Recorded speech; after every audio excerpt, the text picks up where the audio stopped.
राधे कृष्ण राधे कृष्ण राधे कृष्ण राधे कृष्ण राधे कृष्ण राधे कृष्ण जय जय राधे कृष्ण राधे कृष्ण राधे कृष्ण राधे कृष्ण राधे कृष्ण राधे कृष्ण कृष्ण राधे कृष्ण राधे कृष्ण राधे कृष्ण राधे कृष्ण राधे कृष्ण राधे कृष्ण राधे कृष्ण राधे कृष्ण राधे कृष्ण राधे कृष्ण राधे कृष्ण राधे कृष्ण जय जय राधे कृष्ण राधे कृष्ण राधे कृष्ण राधे कृष्ण राधे कृष्ण राधे कृष्ण राधे कृष्ण राधे कृष्ण राधे कृष्ण राधे श्री राधा कृष्ण भगवान की जय सद्गुरुदेव भगवान की जय सच्चिदानंद भगवान की जय सनातन धर्म की जय श्री रामचंद्र भगवान की जय श्री शंकर भगवान की जय श्री अम्बे मात की जय श्री हनुमान जी महाराज की श्री मुकुंद भारती जी महाराज की श्री अवधूत भगवान की नमः पार्वती पतये हर हर महादेव।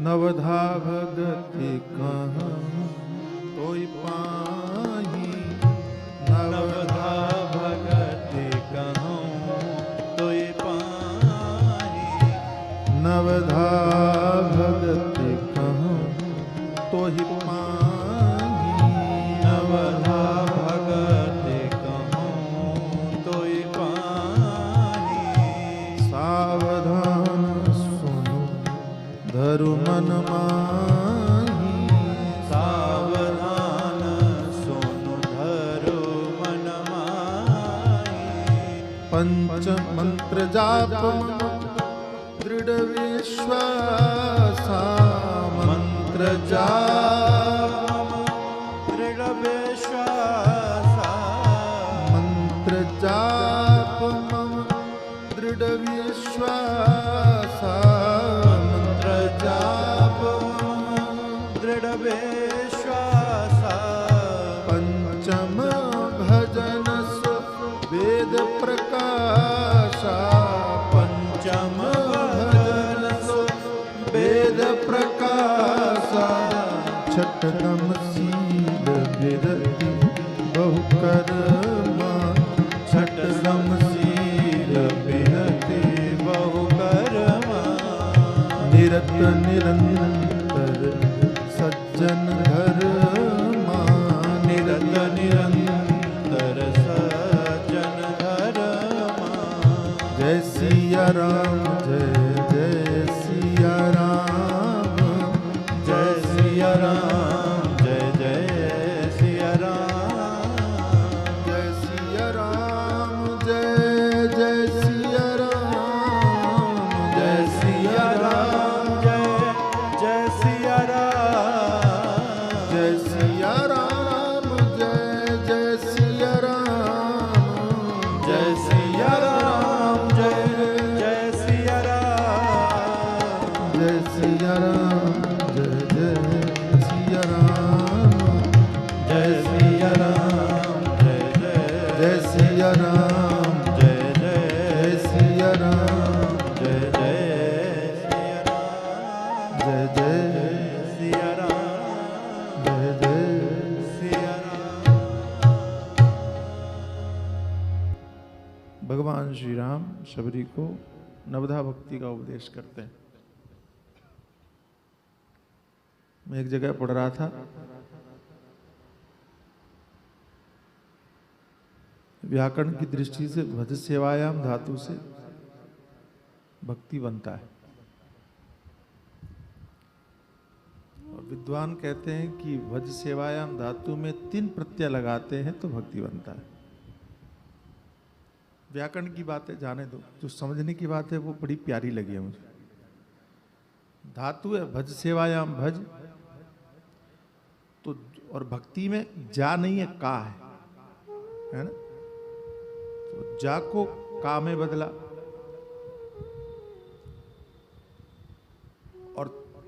तिन जोड़ दिया, ती जोड़ दिया, समझ में आया? जा को बदला काम है, ती को जोड़ दिया तो क्या हो गया? भक्ति बन गया। ठीक है, तो बता ये रहे थे कि जो व्यक्ति अपने जीवन में कुछ बदल ले और कुछ जोड़ ले, उसी का नाम भक्त है। थोड़ा बदल लो, थोड़ा जोड़ लो, है? तो बदलना क्या है? संसार से बदलना है, मुड़ना है। जोड़ना का है, ईश्वर से जुड़ना है, इसी का नाम भक्ति। सरल यही। ढंग अनेक प्रकार के हो गए। संतों का साथ करो, कथा में प्रेम करो, कथा में रुचि रखो, रति रखो, गुरुजनों की सेवा करो, गुरु की सेवा करो, और संकीर्तन करो। कल खूब आनंद लिया संकीर्तन हम लोगों ने। कीर्तन करो। इनमें से आप कुछ भी करते जाओ तो आप परमात्मा से जुड़ोगे। कोई भी एक रास्ता पकड़ लो, चलते जाओ। अच्छा, इसका अर्थ यह नहीं कि एक रास्ता पकड़ लिया बोले हम तो एक ही रास्ता पकड़े, दूसरे का विरोध करने लग जाओ। आपको ट्रेन से जाना पसंद है, आप ट्रेन से जाओ। गाड़ी से जाना ठीक नहीं, ये मत बोलो। आपको फ्लाइट से जाना पसंद है, हवाई मार्ग से जाओ, लेकिन दूसरे का विरोध नहीं। सबकी अपनी अपनी स्थिति, अपनी अपनी परिस्थिति, अपनी अपनी अनुकूलता प्रतिकूलता के अनुसार साधन जमते हैं, उसी के अनुसार चलना चाहिए। विरोध किसी का मत करो। और विरोध नहीं, अवसर आए तो आप भी हवाई जहाज में बैठ जाओ, कोई दिक्कत नहीं। मौका लगे तो बैठने से चूको मत। ऐसी जो भी ढंग आपके सामने आए। और मैं एक बड़ी सरल बात जानता हूं, भगवान, ये तो 9 भक्ति हैं, लेकिन इसके अतिरिक्त भी मैं एक बात जानता हूं। भगवान से जुड़ने का कोई भी माध्यम आपको मिल जाए, उसको स्वीकार कर लो, वही भक्ति। समझ में आया? गोपियों ने, मुझे नहीं लगता कहीं कीर्तन किया, कि उन्होंने कभी सत्संग किया, कि कभी कथा भागवत करवाई, कि कभी गुरुजी के चरण दबाए, कि मंत्र जाप किया। मुझे तो एक भी नहीं दिख रहा है ना। तो उनकी भक्ति नहीं हुई? बोले हाँ हुई। कैसे हुई? तो कहा उनका काजल लगाना ही भक्ति हो गया। गोप्या सुमिष्टि मणिकुंडल निष्कंठ्य चित्रांबरा पतिशिखाच्युत माल्य वर्षा नंदालयम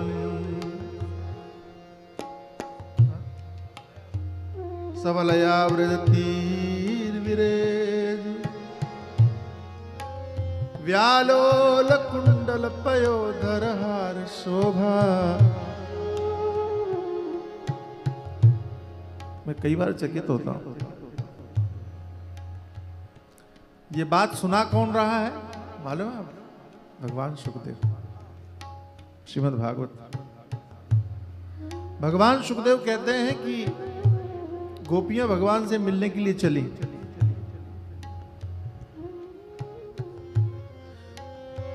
गोप्यश्चा कर्णम, गोपियों ने सुना। क्या सुना? यशोदाया सुतोद्भवम्, यशोदा को लाला हुआ है। पागल होकर के भागी। तो किसी ने पूछा कहां भागी? नंद बाबा के घर की ओर। बोले नहीं। तो वो अपने घर की ओर भागी।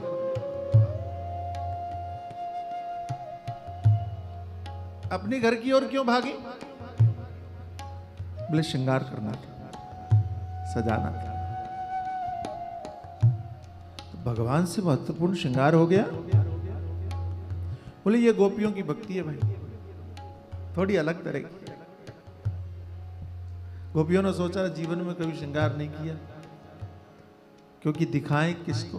वाह, सजे भी तो किसके लिए, श्रृंगार भी करें तो किसके लिए। और आज जो आया है जिसको दिखाना चाहिए, अगर ऐसी पहुंच जाए तो श्रृंगार का अर्थ ही क्या, श्रृंगार का लाभ ही क्या। तो सुना भागी सजाया। और भगवान सुखदेव भी बड़े मस्त मौला कथाकार हैं, ये कह के निकल सकते थे कि गोपियों ने श्रृंगार किया और भगवान से मिलने पहुंच गए, लेकिन नहीं, उन्होंने क्या किया, एक एक चीज बताई। श्रृंगार किया, हाँ, क्या पहना? गोप्या सुमिष्टि मणि कुंडल निष्ठ कंठ चित्रांबरा पदशिका चित माल्य वर्षा। कानों में कुंडल पहना,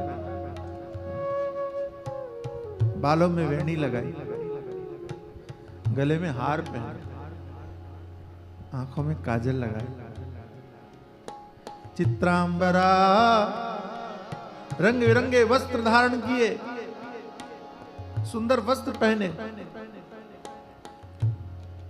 किसी ने पूछा कि आप तो परम विरक्त हैं, कहते हैं कि वो लंगोटी भी नहीं पहने हो। इतने परम विरक्त होकर के गोपियों के श्रृंगार का वर्णन कर रहे हो।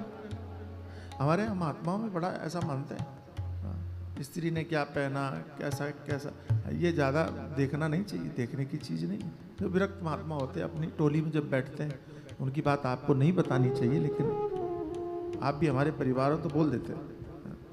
हमारे यहाँ अच्छा नहीं मानते, कौन सी स्त्री ने क्या, ये तो आप लोगों का काम है ना, कैसी साड़ी पहन के आई, वो कैसी क्या पहन के आई, कौन सा सूट लेके आई। हम लोगों का काम थोड़ी है कि कौन क्या पहन के आया ये देखने चले। तो भगवान सुखदेव से कहा, आप इतने परम विरक्त और सुना रहे हो कि गोपियों ने क्या पहना, क्या जरूरत थी? भगवान सुखदेव कहते हैं, हम इसलिए सुना रहे हैं क्योंकि गोपियों ने जो श्रृंगार किया वो श्रृंगार भगवान के लिए किया, भगवान के लिए। और अच्छे से समझना कि कार्य कोई भी हो, जो काम भगवान के लिए हो, उसी का नाम भक्ति है, और कुछ नहीं। तुम्हारा काजल लगाना भी भक्ति है, सुंदर वस्त्र धारण करना भी भक्ति है, भोजन बनाना भी भक्ति है। शबरी के विषय में सुनाई कि झाड़ू लगाना भी भक्ति है, कि राम आएंगे, है? क्या है? यही तो है, राम आएंगे तो अंगना।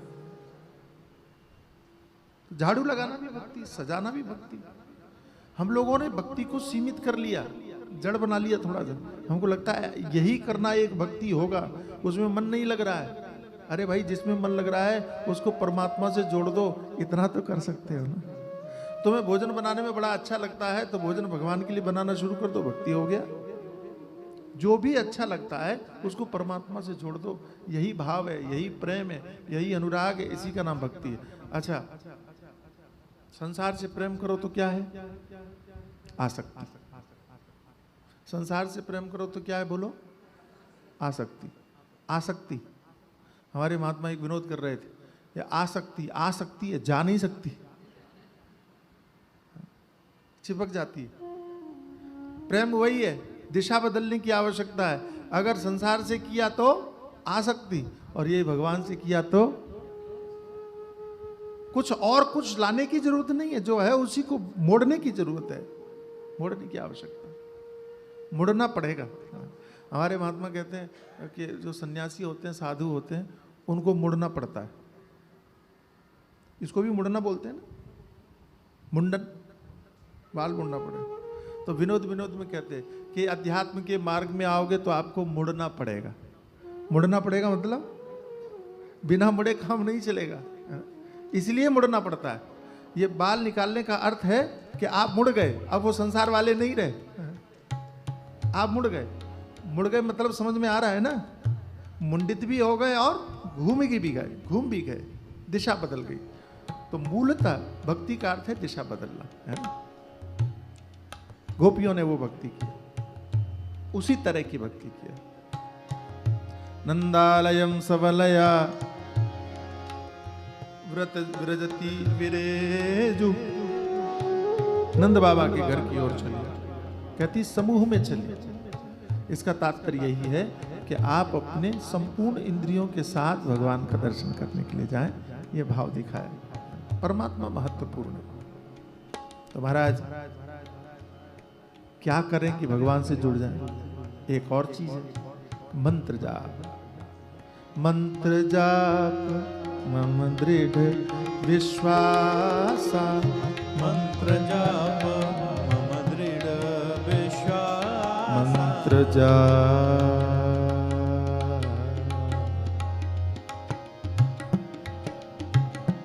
राम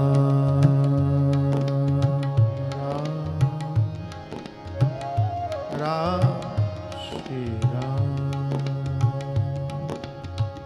मंत्र जाप मम दृढ़ विश्वास, मंत्र जाप मंत्र जाप मम मंत्र जाप मम दृढ़ विश्वास।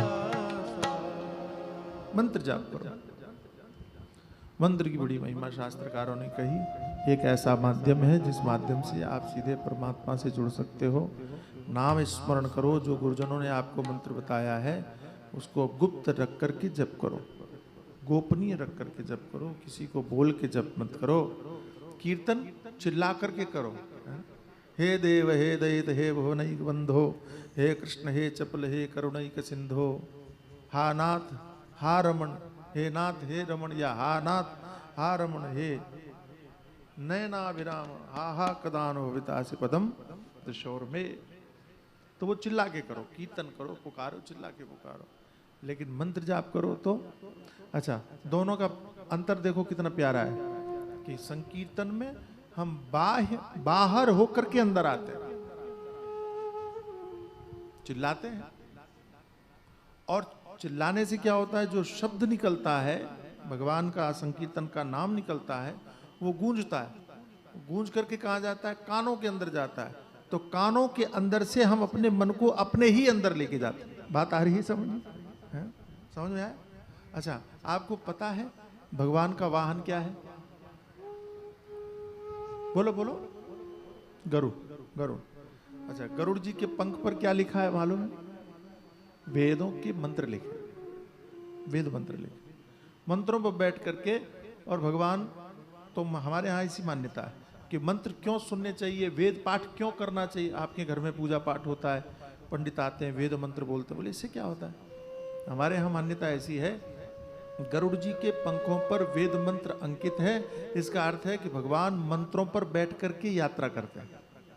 तो जब आप अपने घर में मंत्रों को बुलवाते हो तो समझो मंत्रों के ऊपर भगवान बैठ के आपके कानों में प्रवेश करते हैं, ये अर्थ है। ठीक है, इसलिए घर का वातावरण पूरा भगवतमय हो जाता है। मंत्र जब गुंजायमान होते हैं, और जो लोग अभिषेक में आते हैं वो देखते होंगे कि जब मंत्र बोले जाते हैं, आचार्यगण बोलते हैं, तो क्या माहौल बनता है। अच्छा, दो ही अवस्था होती है उस समय, है ना नीता जी? दो ही अवस्था होती है, या तो आप सो जाओगे और या आप भगवान से जुड़ जाओगे। दुनियादारी नहीं सोच सकते उस समय पर आप, ये स्थिति होती। तो वेद मंत्रों का प्रभाव, ठीक है। संकीर्तन में क्या होता है? आप भगवान का नाम पुकारते हो, भगवान के नाम को गाते हो, और वे ही नाम जो आपने बोले हैं वो नाम गूंज करके लौट के कहाँ आते हैं? तो भगवान समझो उन मंत्रों पर बैठ करके आपके कानों के अंदर प्रविष्ट हो रहे हैं। इसलिए संकीर्तन बहुत बढ़िया। लेकिन मंत्र में क्या होता है?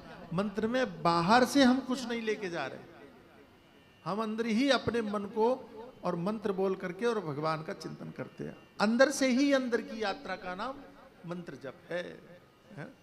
अंदर से ही अंदर की यात्रा, बहिर यात्रा से अंदर की ओर, और अंदर से ही अंदर की यात्रा का नाम मंत्र स्मरण है। इसलिए अकेले बैठे, थोड़ा ध्यान करें, थोड़ा सा आसन पर बैठे, और मंत्र जाप हड़बड़ी में न करें। हड़बड़ी में बहुत शांति पूर्वक, धैर्य पूर्वक, थोड़ा सा आसन शुद्धि भी कर लें, थोड़ा मन की शुद्धि भी कर लें। हमारे यहाँ शुद्धि की कितनी बढ़िया सुंदर परंपरा है कि आप हाथ में जल लो और भावना करो, अपवित्र पवित्रो वा सर्वावस्थांग दोपिवा यह स्मृत पुंडरीकाक्षम सभायाभ्यंतर शुचि। भगवान का स्मरण करना ही अंतर बाह्य शुद्धि का सबसे बड़ा प्रमाण। शुद्धि, ये हमारे गुरु जी कहते हैं, ये शरीर कभी शुद्ध नहीं हो सकता, ये तो अशुद्ध ही रहता है। लेकिन मन से भावना अगर आपने कर ली तो आपका शरीर शुद्ध हो जाएगा। तो ध्यान किया, थोड़ा शुद्धि कर ली। अगर आपको आता है और आपका मन लगता है तो थोड़ा प्राणायाम कर लो। प्राणायाम करने से क्या होता है, ये आपके जो नासिका के छिद्र हैं ये खुल जाते हैं। अगर ये दोनों खुल जाते हैं तो आपका मन बहुत शांत हो जाएगा। कभी भी देखना, कभी भी जब भी आपके नाक के दोनों सुर चल रहे हों, उस समय पर अगर आप आंख बंद करके ध्यान करने बैठोगे तब आपका मन सहज रूप में शांत हो जाएगा। और अगर आपके नाक बंद है ना, आप ध्यान करने बैठो, मन लगेगा ही नहीं, परेशान हो जाओ। इसलिए प्राणायाम करते हैं। तो प्राणायाम सुर की साधना है, सांस की साधना है। सांसों के ऊपर जितना आपका नियंत्रण होगा उतना ही आपका मन के ऊपर नियंत्रण होगा। यह हमारा अध्यात्म विज्ञान है, आध्यात्मिक विज्ञान है। इसलिए हमने प्राणायाम को महत्व दिया कि अगर आपको मन के ऊपर नियंत्रण करना है, कई लोग कहते हैं मन पकड़ में कैसे आए, मन काबू में कैसे आए, मन को कैसे पकड़ें, कोई रस्सी तो है ही नहीं बंधी हुई, कैसे पकड़ें। हमारे शास्त्रकार कहते हैं कि मन को पकड़ने का सबसे सरल साधन है कि सांस को पकड़ लो। अच्छा, आपका मन चंचल है, बोलो चंचल है। अब आप सांस रोक के बैठ जाओ, फिर देखो कहीं भागेगा, कभी करके देखना। मेरी बात समझ में आ रही? सांस रोक के थोड़ी देर के लिए बाहर गया भी ना तो रुकी हुई सांस को देख के लौट के आ जाएगा, जा ही नहीं सकता। इसलिए प्राणायाम को महत्व दिया, अंतर कुंभ को महत्व दिया। प्राणायाम आदि ये जितनी भी चीजें, इनको ढकोसला मत समझना।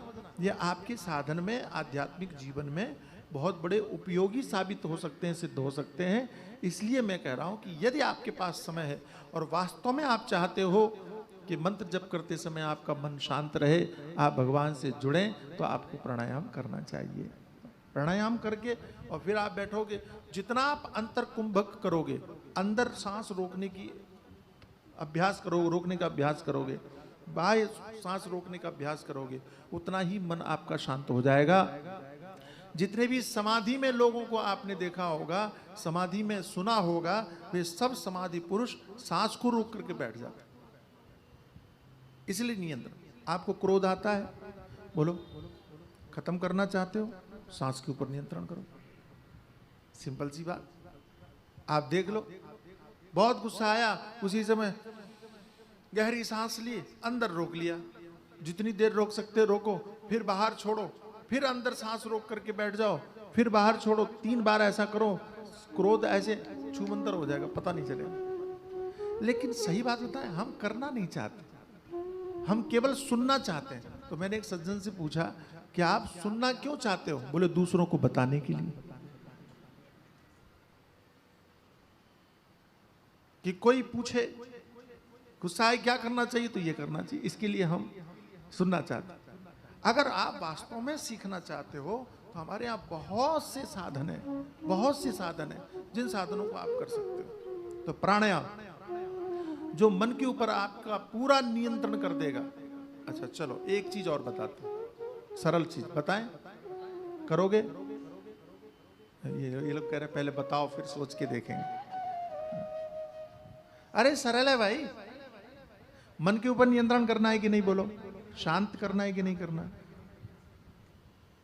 कई बार आपने देखा होगा कि आप सोच लेते हो, जैसे यहाँ पर आप बढ़िया बढ़िया बातें सुनते हो तो आपको लगता है ये करेंगे, करना चाहिए, करना चाहिए, मन में बड़ा अच्छा लगता है। घर पे जाते हो तो 1-2 दिन ट्राई भी करते हो और फिर अरे ऐसा बहुत झंझट है, फिर छोड़ देते हो। तो मन किसी भी काम पे ठहरता नहीं है ना। आप चाहते हो कि आपका मन ठहरे? चाहते हो? एक चीज बताऊं, करोगे? बोलो, अरे हाँ बोलो ना, मैं देखने नहीं आ रहा हूं तुम्हारे घर में।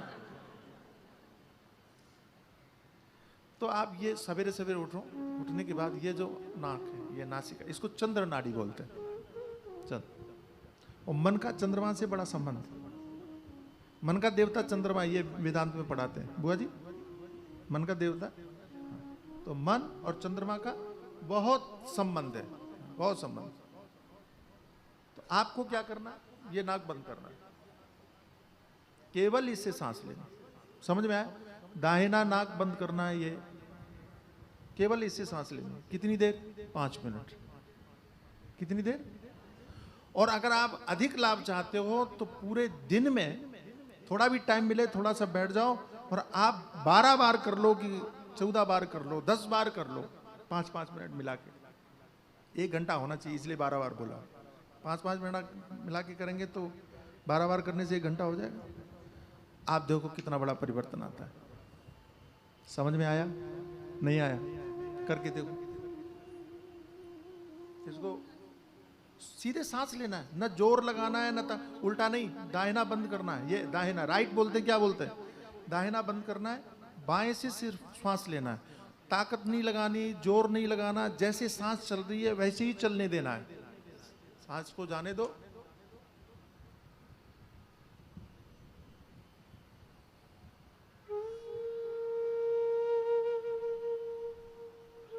कुछ नहीं करना, केवल इतना करना। हाँ, आप इसमें मंत्र जप कर सकते हो, कोई बढ़िया भगवान का नाम बोल सकते हो, उसका विरोध नहीं है। ठीक है, समझ में आ गया? ये करना आप, तो क्या होगा? आपका ध्यान में भी मन लगेगा, आपका क्रोध पर भी नियंत्रण होगा। और सबसे बड़ी बात, अगर आपका यह अभ्यास निरंतर जारी रहा तो आप जो ठान लोगे वो करके छोड़ोगे। अभी जब हम जो, हाँ बजाओ बजाओ बजाओ, जो ठान लोगे तो समझ में है? हाँ, तो जैसे आपने कहा कि हमको ये काम करना है और मन साथ छोड़ देता है, नहीं करता, लेकिन जब आप ऐसा करने लगोगे तो मन के ऊपर आपका पूरा अनुशासन आ जाएगा। ऐसा करने के बाद आप मंत्र जप करोगे, आपको बहुत अच्छा लगेगा। करके देखना। लेकिन फिर सावधान करता हूँ, हमारी बहुत बड़ी समस्या है कि हम 2 दिन करने के बाद में कहते कुछ हुआ नहीं। 2 दिन में नहीं होता है, 2 दिन में भी होगा। जो मैं 5 मिनट करने के लिए कह रहा हूं वो 5 घंटा करो तो हो जाएगा, 2 दिन में हो जाएगा। लेकिन 5 घंटा तो कर नहीं सकते। तो धीरे धीरे कर रहे हो तो उसका परिणाम भी धीरे धीरे मिलेगा ना। इसलिए हड़बड़ी मत करो। इसमें आपका ना तो पैसा खर्च हो रहा है, इसमें ना तो आपका कुछ और लग रहा है, इसमें कोई हानि भी नहीं है। प्राणायाम करने में मालूम पड़ा कि जिसका बीपी है हाई हो गया कि बोले स्वामी जी आपने क्या बता दिया। तो इसमें तो श्वास में जोर भी नहीं लगाना है, केवल जो श्वास चल रही है उतनी ही श्वास लेना है। ठीक है, तो कितना सरल है, कितना सहज है। लेकिन फिर भी अगर नहीं करते हो तो बड़ी मुश्किल है। तो हम बहुत अधिक नहीं बता रहे, 5 मिनट आप प्रतिदिन करो। अगर वो बीच में दिन में कई बार कर लिया तो और अच्छा, नहीं कई बार कर पाए तो कम से कम 5 मिनट भी करोगे तो धीरे धीरे धीरे धीरे धीरे धीरे स्थिरता आने लगेगी। आपको बहुत अच्छा लगेगा, शरीर आपका हल्का रहने लगेगा, बहुत आनंद की अनुभूति होने लगेगी। धीरे धीरे धीरे धीरे क्रम इसको बढ़ाइए। ये बात सबको नहीं बताते हैं, लेकिन हम चाहते हैं कि आप हमारा परिवार हैं, आप इसको कीजिए। ठीक है, समझ में आया? करोगे कि नहीं बोलो? हाँ, क्या हो? तो मंत्र करो। अच्छा, गुरुदेव का मंत्र करो। मंत्र में कभी अविश्वास मत करो। विश्वास, ये तो बंद होने वाला है। विश्वास खैर जरूरत नहीं, यहीं लिखा हो। तो विश्वास जो है ना होता नहीं, ये बड़ी समस्या है। विश्वास की भी साधना है भाई।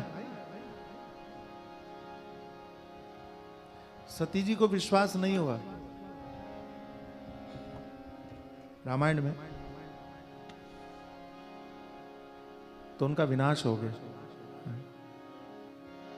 मरना पड़ा उनको, और सही में मरना पड़ा, विश्वास नहीं रहा। और कितनी विचित्र बात, पार्वती को विश्वास हो गया, पार्वती को विश्वास हुआ, वो अब तक अमर है। विश्वास जिसने कर लिया उसको कोई मिटा नहीं सकता। श्रद्धा और विश्वास की जोड़ी है। विश्वास शिव है तो श्रद्धा पार्वती है, तो पार्वती को बुद्धि बनाओ, और विश्वास तो शिव है ही, उसके साथ जोड़ी बनाओ, फिर देखो परमात्मा मिलता है कि नहीं। तो हमारे मन में श्रद्धा भी नहीं और विश्वास भी नहीं। अच्छा, दुनिया में विश्वास हो नहीं सकता, संसार में विश्वास कितना भी कर लो असफलता ही मिलेगी। आप कोई साथ नहीं देता। अच्छा, यहां तो मैंने देखा है कि कोई कितना भी विश्वास जीतने की कोशिश करे तो लोगों को पता नहीं आपके ऊपर शंका ही रहती है। आप कितना भी अच्छा कर लो, जरूर कोई ना कोई स्वार्थ होगा इसका। कोई आपका भला कर रहा है, कोई अच्छा कर रहा है, तो भी आपको क्या लगता है इसका स्वार्थ होगा। मैंने सुना है कि आजकल हमारे पतियों की बड़ी बुरी हालत है। मैं पढ़ता हूँ, देखता हूँ, ज्यादा हालत बुरी। आप लोगों का राज है हमारे देवियों, ज्यादा ही राज है। मैंने सुना कि एक पत्नी अपने पति के ऊपर बड़ी शंका करती है, शक करती। पति ने सोचा इसकी शक कैसे दूर करें इसका। सब छोड़ दिया उसने, मोबाइल भी छोड़ दिया, टीवी देखना छोड़ दिया, बाहर जाना छोड़ दिया, काम करके जाए सीधे घर आए, पूजा करे, पाठ करे, ध्यान करे, दाढ़ी बढ़ा ली, बाबा जैसा बन गया कि कोई समझे ही नहीं कि रुचि है कुछ, साधु जैसे ढीले ढाले कपड़े पहने। मतलब हर चीज में ऐसा हो गया कि लोगों को लगे कि ये इसका तो कोई चक्कर वक्कर हो ही नहीं सकता ऐसा। अब तो पत्नी शक नहीं करेगी। तो किसी ने पूछ लिया देवी से कि अब तो तुमको कोई शंका नहीं, तुम्हारे पतिदेव ठीक है? बोले नहीं, वो स्वर्ग की अप्सराओं के चक्कर में है।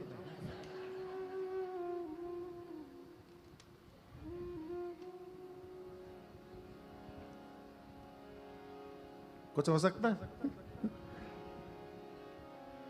ये दुनिया ऐसी है, यहां विश्वास नहीं टिक सकता, हो भी नहीं सकता। लेकिन जहां विश्वास हो सकता है वहां होता नहीं।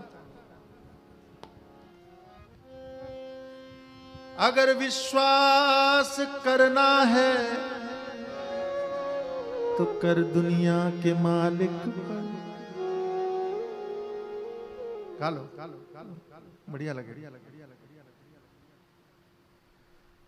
वही खुल गया।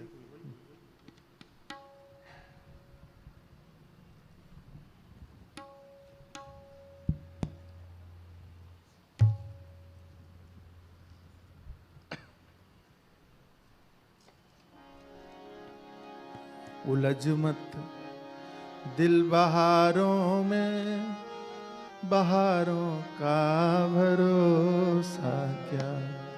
उलझ मत दिल बहारों में, बहारों का भरोसा। सहारे टूट जाते हैं, सहारों का भरोसा। सहारे टूट जाते हैं, सहारों का भरोसा क्या। उलझ मत दिल बहारों में, बहारों का भरोसा। उलझ मत दिल बहारों में, बहारों का भरोसा क्या। अगर विश्वास करना है तो कर दुनिया के मालिक पर। अगर विश्वास करना है तो कर दुनिया के मालिक पर। अगर विश्वास करना है तो कर दुनिया के मालिक पर। अगर विश्वास करना है तो कर दुनिया के मालिक पर। धनी अभिमानी लोभी दुनियादारों का भरोसा।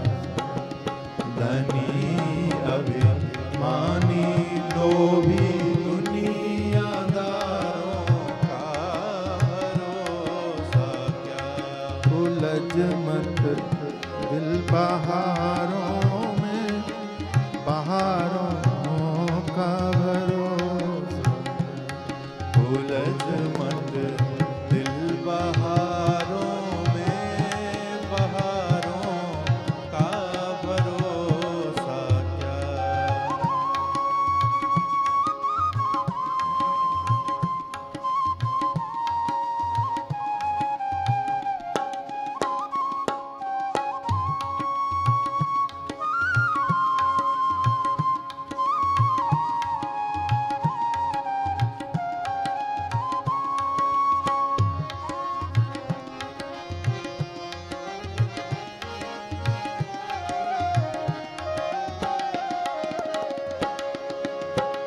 अपनी अक्लमंदी पर विचारों पर न इतराना। तू अपनी अक्लमंदी पर विचारों पर न इतराना। तू अपनी अक्लमंदी पर विचारों पर न इतराना। तू अपनी अक्लमंदी पर विचारों पर न इतराना। जो लहरों की तरह चंचल, जो लहरों की तरह चंचल विचारों का भरोसा। जो लहरों की तरह चंचल विचारों का भरोसा क्या। उलझ मत बहारों में, बहारों का भरोसा। उलझ मत दिल बहारों में, बहारों का भरोसा क्या।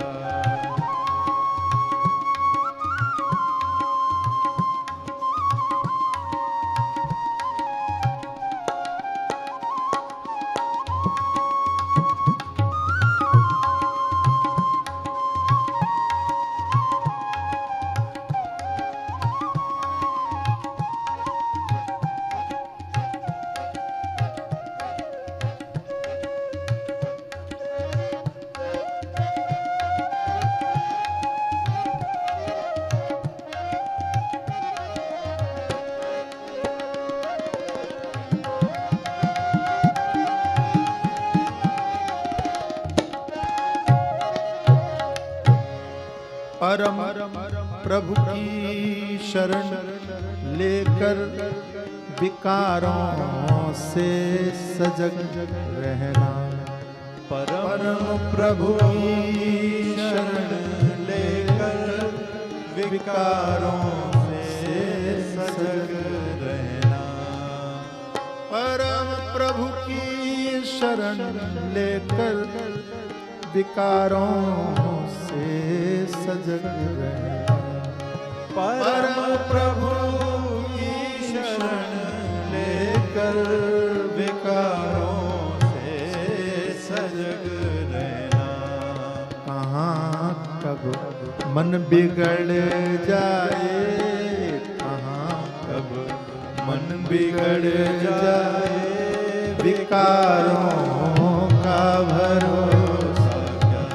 कहाँ कब मन बिगड़ जाए विकारों का भरोसा क्या। उलझ मत दिल बहारों में, बहारों का भरोसा क्या। उलझ मत दिल बहारों में, बहारों का भरोसा क्या। सहारे टूट जाते हैं, सहारों का भरोसा क्या। सहारे टूट जाते हैं, सहारों का भरोसा क्या। बहारों का भरोसा क्या। सहारों का भरोसा क्या। अगर विश्वास करना है तो कर दुनिया के मालिक पर। परमात्मा ही आपके विश्वास पर खरा उतर सकता है, संसार का कोई व्यक्ति नहीं। इसलिए गुरुदेव के वचन में, मंत्र में विश्वास करके जप करो। हमारे यहाँ कहते हैं लोग कि हर व्यक्ति को अपना मंत्र कमजोर लगता है, उसको ज्यादा पावरफुल मंत्र दिया होगा। अच्छा एक बात बताओ, हम दूसरों को देखना बंद कब करेंगे? हर जगह हर अवस्था में केवल और केवल दूसरों पर दृष्टि रखते हैं। ये तो कितनी गलत बात, ये तो अच्छी बात नहीं। तो किसी ने कहा कि जितना आप दूसरों को देखते हो ना,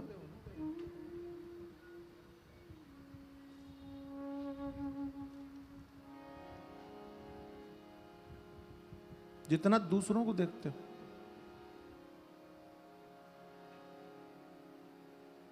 उधर अपने को देखा होता तो बहुत बढ़िया लिखा किसी। उम्र जाया कर दी, उम्र जाया कर दी लोगों ने औरों में नुक्स निकालते निकालते। उम्र जाया कर दी लोगों ने औरों में, नुक्स माने कमी है ना, नुक्स निकालते निकालते। इतना खुद को तराशा होता तो फरिश्ते बन गए होते। जितना हम दूसरों में कमियां देखते हैं ना, दूसरों को देखते रहते हैं, दूसरों पर हमारा अटेंशन बना रहता है। मुझे किसी महात्मा ने सुनाया था कि ब्रह्मा जी ने जब जन्म दिया तो आदमी को एक थैला पकड़ा दिया, और थैला ऐसा था कि एक मुंह इधर एक आगे, तो पीछे वाले में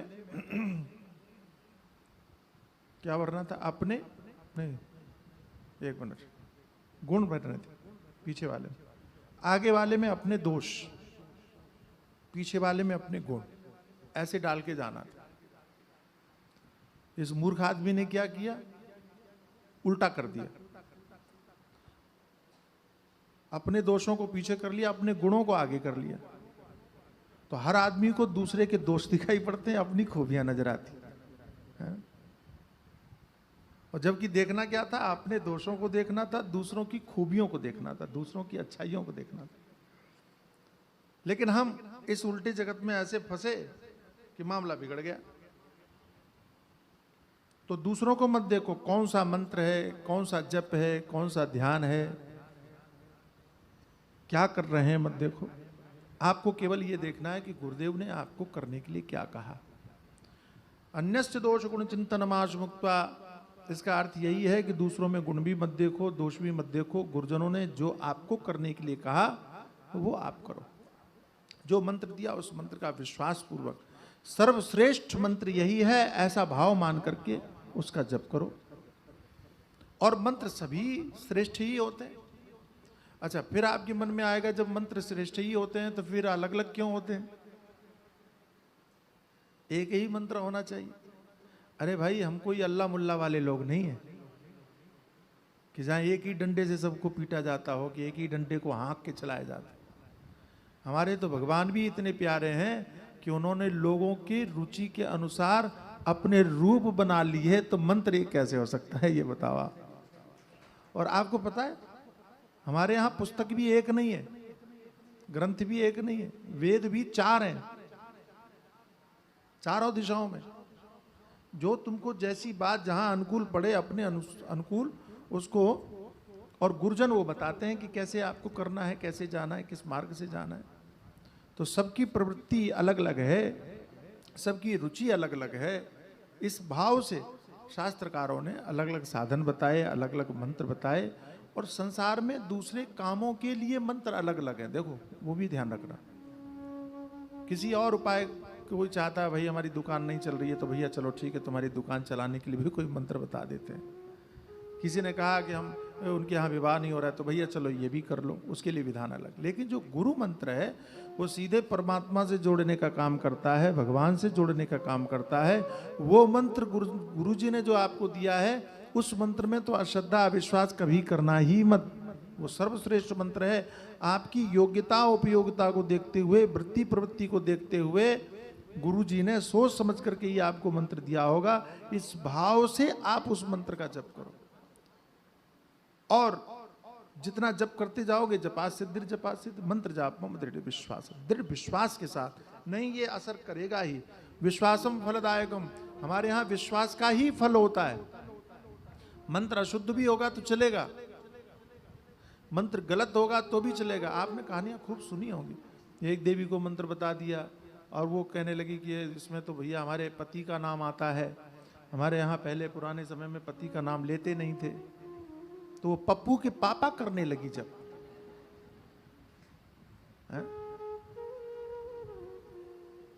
जहां वासुदेव होना चाहिए तो वहां पप्पू के पापाए नमः, पप्पू के पापा, ऐसा बोल रहे। और मैंने सुना है कि वो जब कर रही थी और भगवान आए, लक्ष्मी जी ने कहा ये जब किसका कर रही है, कौन सा मंत्र है भाई? तो भगवान भी मुस्कुरा दिए कि जाओ पूछ लो, तुम ही पूछ लो। तो वो कंडे बना रही थी, कंडे जानते हैं? हाँ, कंडे बना रही थी। तो भगवान, ये लक्ष्मी जी गई वेश बदल के, वो कहती बोले तुम किसका जप कर रही हो? बोले तेरे खसम का जप कर रही हो।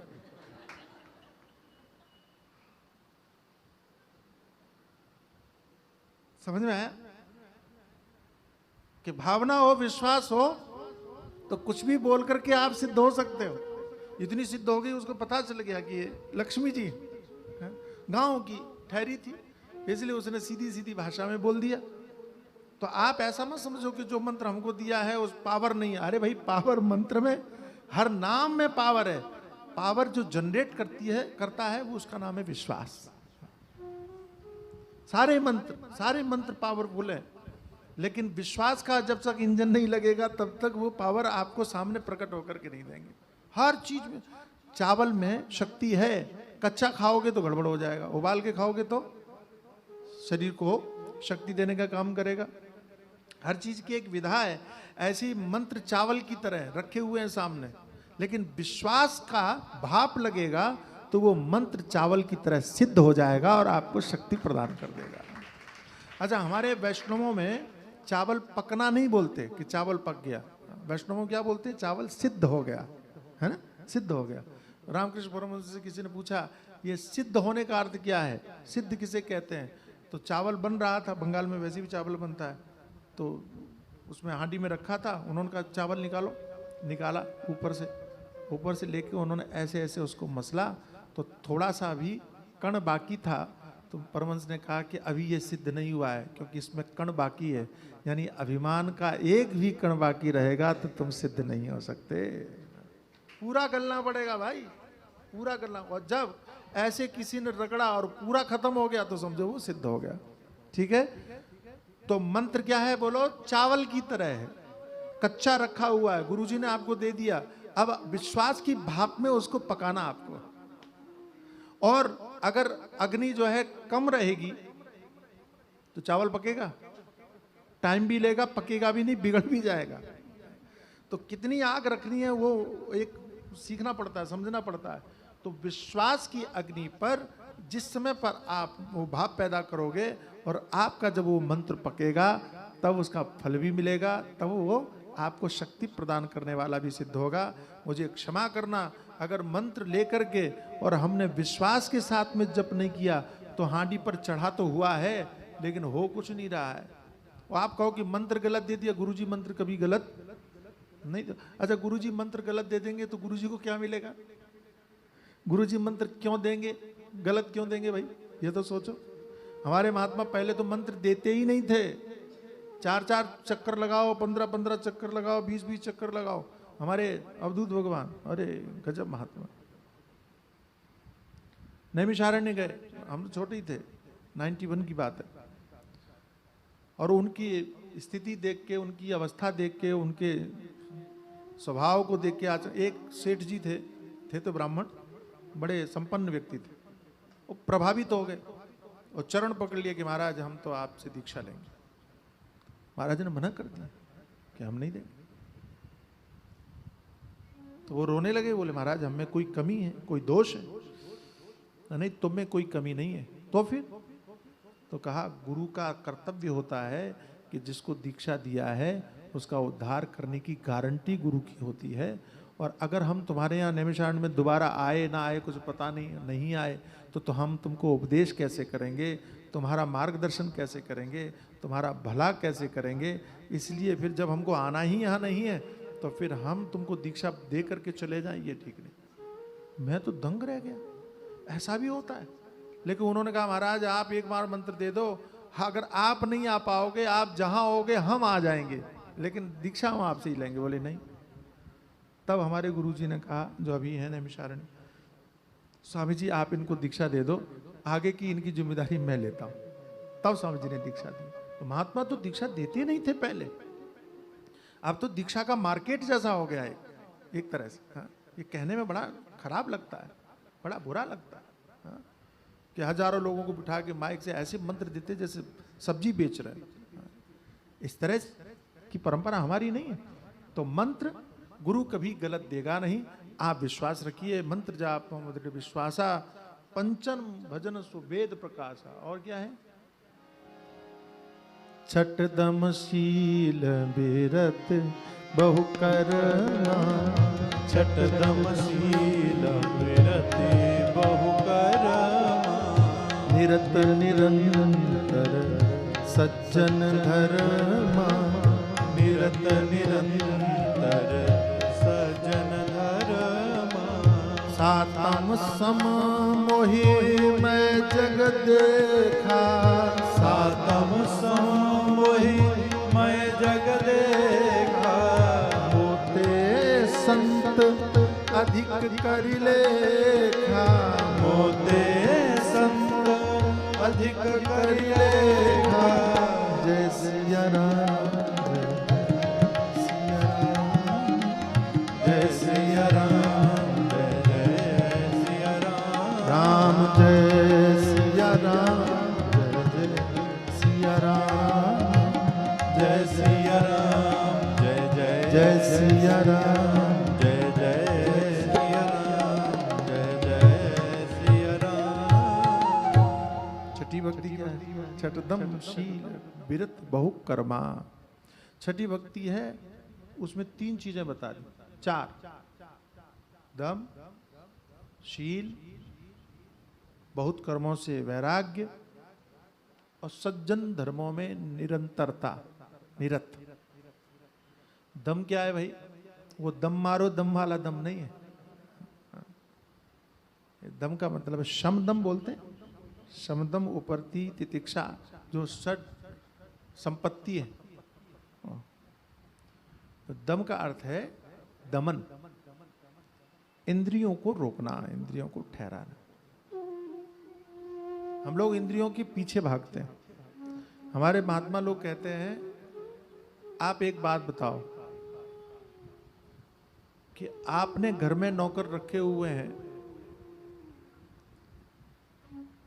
तो आप उनके अनुसार चलते हो कि नौकर आपके अनुसार चलते हैं? आप जैसा कहोगे। अगर नौकर आपको अपने इशारों पर नचाने लगे तो आपको सुख चैन रहेगा, शांति रहेगी? जैसा मन चाहेगा वैसा करे, आपको हम यहाँ करना पड़े तो मुश्किल होगा ना। ऐसे ही इंद्रियां भगवान ने आपको नौकर के रूप में दी थी।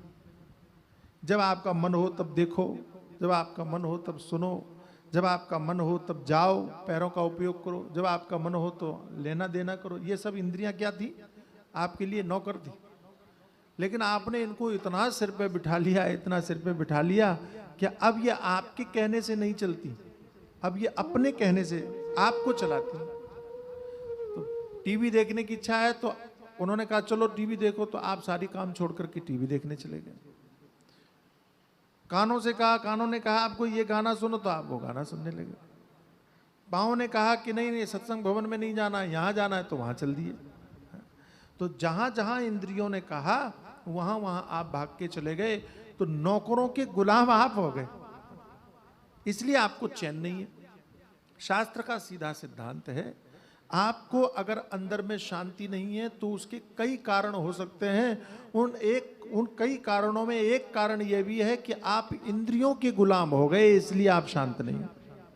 जिस दिन इंद्रियों के ऊपर, मन के ऊपर आपका नियंत्रण हो जाएगा, ये इंद्रियां और मन आपके अनुसार चलने लग जाएंगे, उस दिन आपको शांति अपने आप हो जाएगी। क्योंकि जब कोई डिस्टर्ब ही नहीं करेगा तो आप अशांत क्यों होगे? अच्छा, आप अशांत क्यों हो अभी? इसलिए अशांत हो क्योंकि आपको डिस्टर्ब करते हैं। कौन डिस्टर्ब करता है बोलो? अच्छा, मैं बता रहा हूं, आपको लगता है कि सामने वाले ने आपका अपमान किया इसलिए हम डिस्टर्ब हो गए। आपको लगता है सामने वाले ने गाली दी इसलिए हम डिस्टर्ब हो गए। अरे देवी, सामने वाले ने गाली दी, तुमने सुना उसको, इसलिए तुम डिस्टर्ब हो गए। समझ में आया? आप सुनते ही नहीं तो कोई बकता रहे, कुछ भी बोलता रहे, कोई फर्क पड़ता है? अच्छा, कुत्ते भौंकते हैं, आप सुनते हो? अरे बोलो भाई, ध्यान से सुनते हो? कान लगा के क्या भौंक रहा है जरा बताए। कभी ध्यान देते हो? तो क्या करते हो? छोड़ो ना, ध्यान अपने काम की चीज। अच्छा कुत्ते को छोड़ दो, पागल आदमी कुछ बड़बड़ाए, आप ध्यान से सुनते हो कि क्या बोल रहा है, सुना जाए, और उसने कुछ गालियां दे दी तो आप उससे लड़ते हो क्यों? अरे ये हमारे मतलब का नहीं है। मेरी बात ध्यान से सुनना, आप क्या बोलते हो, ये हमारे, मेरी बात ध्यान से सुनना, आपके अध्यात्म के पथ पर, आपके लक्ष्य की प्रगति पर जो भी व्यक्ति आपके जीवन में बाधा बने वो आपके काम का नहीं है। उस बात को महत्व नहीं देना, उस व्यक्ति को महत्व नहीं देना। सीधी सरल बात। इतना जोर से मत बजाया करो। ताली जो है ना, ताली जो है ना वो दिमाग के ताले खोलती है, इसलिए बजवाता हूँ, आप बजाया करो। थोड़ा ज़्यादा जोर से बजाने तो दिमाग खुलता है, समझ में आएगा, हमारी बात घुसेगी दिमाग में, नहीं तो यहीं सुन करके चले जाओगे। समझ में आया कि नहीं? कितनी बढ़िया बात बोला। हाँ? कि जो व्यक्ति आपके आध्यात्मिक पथ पर, आपके लक्ष्य के मार्ग में बाधा बनता हो, उसको पागल की तरह इग्नोर करो। ये मेरे काम का नहीं, छोड़ो इसको। ये हमारे जीवन में बाधा है, छोड़ो, भाड़ में जाओ। मैं शुरू में आया, भैया पूछ रहे थे कि आप कब आए अकोला में पहली बार। मैं 2010 में आया, यहाँ यहीं सत्संग भवन में आया, चंदाबाई लेके आई और अप्रोक्ष अनुभूति सुना रहे थे। फिर अगली बार सुनाया हमने वो ना यम जनों में सुख दुख हे तो कपिल गीता, बहुत बढ़िया है, बहुत बढ़िया श्लोक। ना यम जनों में सुख दुख, गाएंगे? नायम जनों में सुख, उस समय तो सबको याद हो गया था, सबने रट लिया था ना। और ये याद करने लायक श्लोक है। इग्नोर आप कैसे करेंगे किसी को? ऐसे करो, नायम जनों में सुख हेतु ना, बोलो जनों में सुख दुख हेतु, नायम जनों में सुख दुख हेतु, नायम जनों में सुख दुख हेतु, न देवतात्मा ग्रह कर्म कारण, न देवतात्मा गृह कर्म काला, मन परम कारण मामनन्ति, मनः परं कारण मामनन्ति, संसार चक्रम परिवर्तये, संसार चक्रं परिवर्तये, संसार चक्रम परिवर्तये, संसार चक्रं परिवर्तये। कोई दुख नहीं देता आपको। नायम जनों में सुख दुख, ये लोग आदमी आपको क्या दुख देंगे भला? किसी की क्या हिम्मत किसी आपको दुखी कर सके? किसी की संसार में हिम्मत नहीं। आप दुखी होना चाहते हो इसलिए दुखी होते हो। अच्छा आदमी दुख नहीं देता ना, तो कौन देता है? नायम जनों में सुख दुख है, तुम देवता देते होंगे। देवताओं को फुर्सत है तुमको दुख देने के लिए, इसलिए बैठे हो, वो भी नहीं देते। आत्मा, आत्मा तो आनंद रूप है। अच्छा अच्छा, कुंडली में ग्रह देते होंगे तो क्या समझ आया? ग्रह भी नहीं देते। ग्रहों को क्या पड़ी है कि आपके समय में वहां पर बैठे हैं आके? अच्छा तो आप समझ में आया, कर्म दुख देते हैं, हमारे कर्म, हमारे ही कर्म रहे होंगे कि ऐसा? कर्म भी दुख नहीं देते। कर्म दुख की कंडीशन पैदा करेंगे। दुखी होना ना होना आपके ऊपर निर्भर है भाई। परिस्थिति, बरसात होगी बारिश के समय पर, लेकिन भीगना है कि नहीं भीगना है वो आपकी मर्जी पर निर्भर है। अगर आपको भीगना है तो छाता खोलोगे नहीं, और नहीं भीगना है तो क्या करोगे? बोलो, छाता खोल लोगे। तो जैसे बारिश देख करके आप छाता खोल लेते हो क्योंकि आपको भीगना नहीं है, ऐसे ही अपमान देख करके, दूसरों की ऐसी गालियां देख करके, दूसरों के दुख देख करके विचारों का छाता खोल लीजिए, आप उससे प्रभावित नहीं होंगे।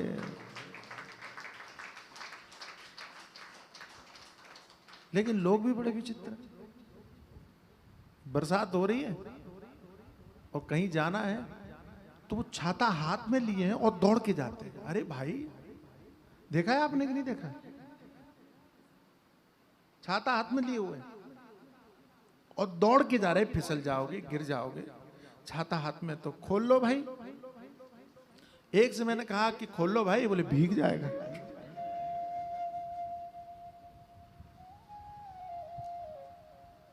लोग भी गजब है और हम भी वैसे ही आलसी हैं। हम बेचारों का छाता खोलते नहीं। ये सत्संग भवन 70 साल से आपको छाता बांट रहा है और न जाने कितनी कंपनी के छाता आपको मिले। चलो एक कंपनी खराब हो सकती है,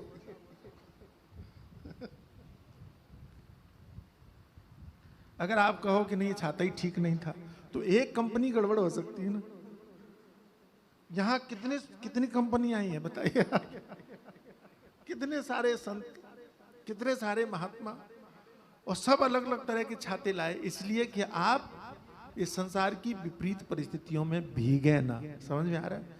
लेकिन आपको शौक ही भीगने का है तो क्या करें, वो छाता लेके और थैले में रख लेते हो और बेमतलब दुखी रहते। मैं आपको सच कह रहा हूं, संसार की किसी भी परिस्थिति से आप दुखी होते हो, बोल दूं मैं, आपसे बड़ा मूर्ख कोई नहीं। तो मैं गाता था भैया, नवल भैया यहाँ इन लोगों से गवाता था कि नायम जनों में सुख दुख। मैं बोलता था कि कोई कुछ बोले भाड़ में जाओ। तो बुआ जी हमारी बड़ा ध्यान रखती है, तो कमरे में गई, बोले स्वामी जी आप बहुत बढ़िया बोलते हो, ये भाड़ में जाओ मत भूला करो।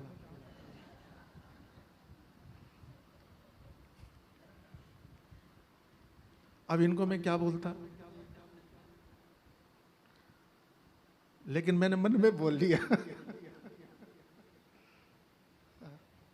मैंने अब तो बोल सकता हूँ, तुम्हारी बुआ हमको जान गई कि कैसे हैं, तो मैंने मन में बोल दिया कि तुम भी भाड़ में जाओ।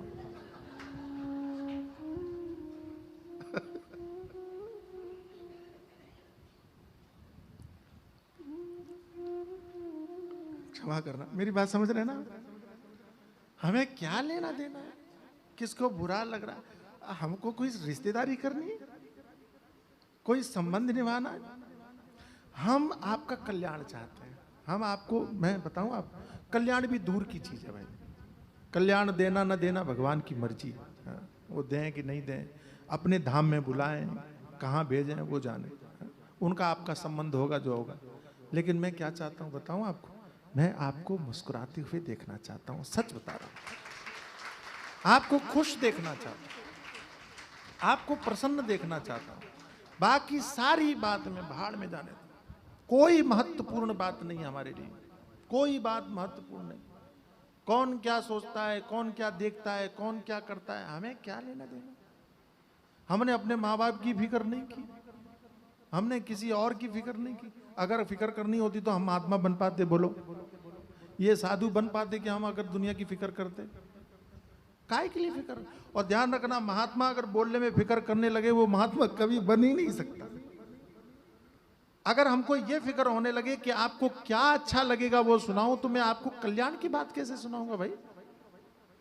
आपके भले की बात कैसे सुनाऊंगा? इसलिए आज भी मैं उसी बात पर अटल हूं कि जब भी कोई ऐसी बात आपके सामने आए जो आपके मार्ग में बाधक बन रही है, व्यक्ति बाधक बन रहा है, बात बाधक बन रही है, परिस्थिति बात बाधक बन रही है, परिस्थिति बाधक बन रही है, घर बाधक बन रहा है, साहब छोड़ो, ये मेरे काम का नहीं। जैसे सबसे बढ़िया उदाहरण है, जैसे पागल आदमी को आप इग्नोर करते हैं, ये मेरे काम का नहीं, क्यों इससे उलझे हम? ऐसे ही आपको अपने मार्ग में बाधक व्यक्ति के छोड़ो, ये हमारी लेवल का नहीं, समझ में है? हमारी क्वालिटी का आदमी नहीं है। हमारा लेवल अलग। हम अपना लेवल क्यों उतारे भाई? तो हमारा क्या लेवल है? हम सत्संगी हैं भाई, हमारा ये लेवल है। जो रोना धोना करते हैं उनका लेवल वो जाने, हमको उनका लेवल भी नहीं जानना। हाँ, हमारे थोड़ा अलग सुन लीजिए। जो शराब पीते हैं ना, तो ब्रांडेड पीते हैं, वो देसी के लेवल तक नहीं आते, ठर्रे तक नहीं आते। उनका भी अपना लेवल है, वो बना के रखते हैं। हाँ, वो ज्यादा बना के रखते हैं। हम लोग जो गड़बड़ कर जाते हैं, वो समझौता नहीं करते। अच्छा, आप अगर ब्रांडेड कपड़े पहनते हो, बढ़िया कपड़े पहनते हो, आप उस क्वालिटी से उतरेंगे क्या? सही बोलना, बोलो बोलो बोलो। आप बढ़िया भोजन करते हो, आप उस क्वालिटी से नीचे उतरेंगे? आप जितने ऐशो आराम से रहते हो, उस क्वालिटी से नीचे उतरेंगे? तो विचारों के मामले में ये काम क्यों नहीं करते हो आप?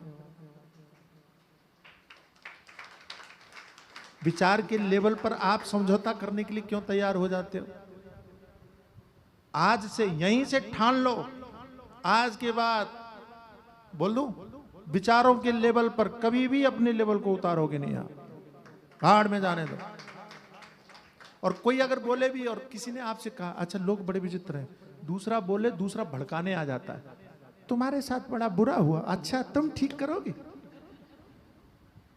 तुम और उसमें वो घी डालने आए हो क्या? नहीं, घी नहीं, पेट्रोल भड़काने आए।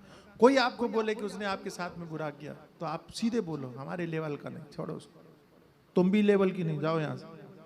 हाँ? और एक दो बार बोलो, आपको फिर आपके लेवल वाले लोग ही मिलेंगे, दूसरा नहीं मिलेगा फिर। हाँ? बहुत मस्ती के साथ मेरा दमन, इंद्रियों को नियंत्रण, यह नियंत्रण करने का तरीका है। अपने आप को समझाओ, अपने आप को संभालो, आपको अपनी आंखों को बताओ। अच्छा, आप अपने बच्चे को फुटपाथ पर रखे हुए, जिसमें धूल गिर रही है, ऐसा खाना खिलाओगे? नहीं खिलाओगे। बच्चा जाएगा, बच्चे का तो मन जाएगा, तो क्या करोगे? तेरे को बढ़िया खिलाऊंगी, इससे बढ़िया बना के, वहां नहीं, ये गंदा है, ऐसा है, रोकते हो ना? ये रोकना ही दमन है। तो जैसे गंदी जगह पर बच्चे को खाने से आप रोकते हो, ऐसे ही गंदी जगह पर इस आंख को जाने से रोको, इस कान को जाने से रोको। ये तो बच्चे हैं, नादान है, ये तो जाएंगे ही। लेकिन अगर आपको रोकना आ गया, इसी का नाम दमन है। यही नियंत्रण करना है। कहां जाना चाहिए, कहां नहीं जाना चाहिए, ये विवेक आपके अंदर में होना चाहिए, निर्णय आपका होना चाहिए। आंखों का नहीं होना चाहिए, कानों का नहीं होना चाहिए, पांव का नहीं होना चाहिए, मन का नहीं होना चाहिए। दमन करो, ठीक है? समझ में आ गया? तो छठ दम भक्ति का एक अंग है कि दमन करो। और बेरत बहु कर्मा, बहुत बोझा नहीं लादना है, ये करो वो करो, वो छोड़ो। श्रीमद् भागवत के महात्म में आया, धर्मं भजस्व सततं त्यज लोक धर्मान, सेवस्व साधु पुरुषान् जय काम तृष्णा, अन्यस्य दोष गुण चिंतन माशु मुक्त्वा, सेवा कथा रसमहो नितराम पिबत्वम, धर्मं भजस्व सततं त्यज लोक धर्मान। धर्म का पालन करो, तो ये तो समझ में आ गया। लेकिन त्यज लोक धर्मा, बाकी सब छोड़ो। छोड़ने का अर्थ है कि जो करना जरूरी है करो, उलझो मत। छोड़ने का मतलब ये नहीं है कि यहां से सत्संग सुन के जाओ और घर में जाके माला लेके बैठ जाओ, कोई कहे कि रोटी खिलाओ, बोले महाराज ने कह दिया, सब छोड़ो, कल से ये सत्संग में भी आना बंद हो जाए। छोड़ने का तात्पर्य उलझो मत, बोझा मत ला दो। किया और छोड़ दिया, उसमें उलझो मत। कर्तव्य पालन जानते हैं आप? ड्यूटी, ड्यूटी में आसक्ति नहीं होती, करना है बस, हो गया। हमारा 8 बजे से 8 बजे तक ये है ना ड्यूटी। ऐसी हमारे जीवन में ये जिम्मेदारियां हैं, इनको हमको पालन करना है। किया, अपने आप को साइड में कर लिया। एक ही चीज याद रखो, तो बिरत बहुकर्मा, बहुत कर्मों में नहीं उलझना। हम उलझ रहे हैं, सत्संगी सबसे ज्यादा उलझ रहे हैं। सबसे ज्यादा। थोड़ा बहुत जो सत्संग सुन लेते हैं ना, उन्हें और हालत खराब हो जाती। किसी ने कह दिया ये कर लो, चलो ये भी कर लो, ये भी कर लो। अरे क्यों कर रहे हो? कारण पता होना चाहिए। हमारा उद्देश्य क्या है पहले आप ये बताओ। हमारा उद्देश्य भगवान से मिलना है, हाँ, तो सीधा सीधा चलो ना। ये भी वो भी वो भी वो भी बोझा बढ़ाते चले जाओ। फिर बाद में कहो महाराज हम करें क्या? अच्छा डॉक्टर, कितने डॉक्टरों की दवाइयां खाते हो आप? सीधी सी बात। जीवन को बनाने की जहां बात है, मंत्र केवल गुरुजी ने दिया, उसका जप करो। दुनिया भर के मंत्रों से कोई लेना देना आपका नहीं है। मैं बहुत क्लियर कट बोलता हूं, कोई लेना देना नहीं है। सारे मंत्र, किसी ने कह दिया ये मंत्र बड़ा अच्छा है, जप करो। क्यों करें?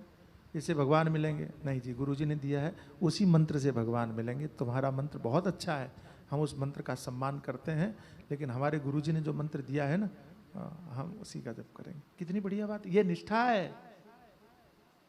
ये मंत्र बदलने से भगवान नहीं आते, विश्वास रखने से भगवान आते हैं। शबरी ने विश्वास रखा, भगवान आए ना। ऐसे कितने उदाहरण हैं, उन्होंने विश्वास रखा, भगवान आए ना। तो उसी मंत्र पर टिके रहो, अड़े रहो। ये मंत्र बदलने वाली बात हमको समझ में नहीं आती, कभी नहीं आती।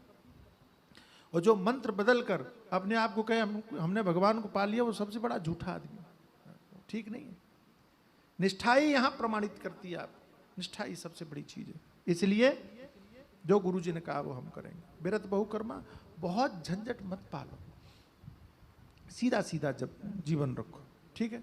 बहुत सारे संसारिक कामों को उलझो मत। जितनी झंझटें कम करते जाओगे उतने हल्के होते जाओगे, जितने झंझट बढ़ाते जाओगे उतना झंझट बढ़ता चला जाएगा। इसलिए कम करो। पता कैसे चले? निरत निरंतर सज्जन धर्मा।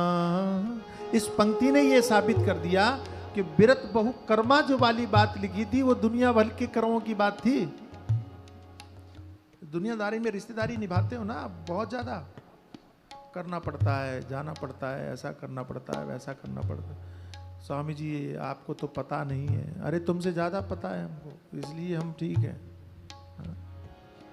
लोग हमको ज्ञान देते हैं कि आप तो गृहस्थ आश्रम में है नहीं, विवाह किया नहीं, आपको पता नहीं है कितनी झंझट होती है। मेरे भाई देवता, मैं सच कह रहा हूं आप कि जितनी जिम्मेदारियां आप बढ़ाते चले जाओ, बढ़ती चली जाएंगी। और मेरा सीधा फंडा है कि बच्चों के विवाह हुए तो बच्चों के विवाह के साथ जिम्मेदारियां भी ट्रांसफर कर दो, करने लग जाओ धीरे धीरे कि भाई तुम आ गई, अब ये तुम संभालो, ये तुम संभालो, ये तुम संभालो। लेकिन हमारी देवियां बड़ी विचित्र हैं। वो चाबी का गुच्छा यहां खोस करके रखती हैं, मजाल है कि निकलती नहीं, और सारा बोझ अपने ऊपर लाती। अब कहती महाराज बड़ा टेंशन है। पाला किसने? किसने पाला? अच्छा एक बात बताओ, सही बताओ, बहू आई, आपने सारी जिम्मेदारी दे दी कि भाई तू जैसे देख, जो करना है कर, बस हम ठीक है। कैसा लगेगा? हाँ, अच्छा लगेगा? अच्छा लगना नहीं चाहता है क्या आप लोगों को? बड़ा मुश्किल है। अच्छा, और अगर आप अपनी ओर से कहो ना ये संभाल, तू ही संभाल भाई, तो बहू खुद ही कहेगी मम्मी मुझे क्या आता है, आप देखो ना। आपका सम्मान बढ़ जाएगा, मान बढ़ जाएगा। लेकिन दुनिया विचित्र है। और मैं ये बात कई बार कहता हूँ कि पहले माताएं आती हैं, महाराज और घर में बहू आ जाए हम निश्चिंत हो जाएं। बड़ी इतनी प्यार से कहती हैं जैसे इनको वैराग्य हो गया। हाँ? या महाराज आप नहीं, अब बहुत हो गया, दुनियादारी देख ली, बहू आ जाए हम झंझट खत्म, निश्चिंत हो जाए, निश्चिंत हो जाए, सब वो संभाले, हमारा फिर काम ही क्या है, हमको करना ही क्या। ऐसे बोलती हैं जैसे इनका कोई काम ही नहीं है। और जहां शादी हुई सारा ज्ञान पता नहीं कहां उड़ जाता है, भाप बनकर, है ना। तो निरत निरंतर सज्जन धर्म, सज्जनों के जो धर्म है, संतों के जो धर्म है, महात्मा लोग जो कहते हैं, साधु लोग जो कहते हैं वो करो। सज्जन का क्या धर्म है? पहला धर्म बता रहा हूं आप, सबसे बड़ा धर्म, दूसरों को दुखी नहीं करता। आप अपनी वाणी से, आप अपने व्यवहार से, आप अपने मन से भी, हम लोग जो है ना कई बार समर्थ होते हैं तो हाथ से जवाब देते हैं, लड़ने के लिए तैयार हो जाते हैं। ताकत नहीं होती है तो वाणी से जवाब देते हैं, और दोनों में ही दम नहीं होता है तो मन से, भगवान इसका सत्यानाश हो जाए इसका। हम मन से बुरा करते हैं, और मन से वो सब कर लेते हैं जो हम शरीर से नहीं कर पाते। कई लोग तो बैठे बैठे कल्पना में कूट भी देते हैं उसको। सही है ना? आप लोगों की हंसी बता रही है कि सही है। ऐसा ही कर दे।